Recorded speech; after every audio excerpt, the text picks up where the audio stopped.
Almost a week after the shootings outside the City Grill in downtown Buffalo, there's an arrest in connection with the case. Senior correspondent Rich Newberg first brought you this story at noon, and he's live in the newsroom with these new developments. Rich? 25-year-old Stephen Talley of Buffalo has been a person of interest in the shootings outside of the City Grill. We're told he is now being held on charges unrelated to the shootings. The prime suspect is still at large.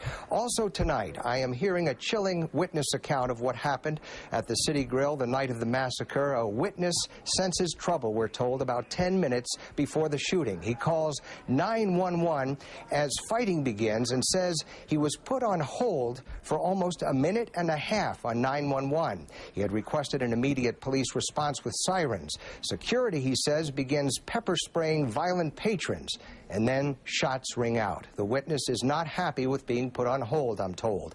Meanwhile, tonight, another plea for witnesses to come forward. If you don't come forward, you're helping out this murderer. You're helping out this murderer. Authorities say they are not getting the cooperation from witnesses they need to bring this case to a head. As many as 150 people may have fled the scene of the 8 shootings outside of the City Grill Saturday morning, but may think that their testimony isn't needed because there were so many witnesses, according to DA Frank Sedita.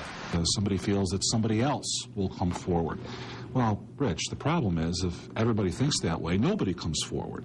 Reverend KENYATTA COBB tells me he expects people to come forward now that close to a week has gone by since 4 people were killed and 4 were wounded. Initially, the community was in a state of shock, but now shock is over. Mothers, sisters, uncles, aunts are saying, okay, we've got to get this taken care of. But the DA says the so-called snitch factor may be keeping people from coming forward. He said that should not come into play in this case. People who come forward in this case are not going to be viewed in the community as snitches. They're going to be viewed in this community as heroes.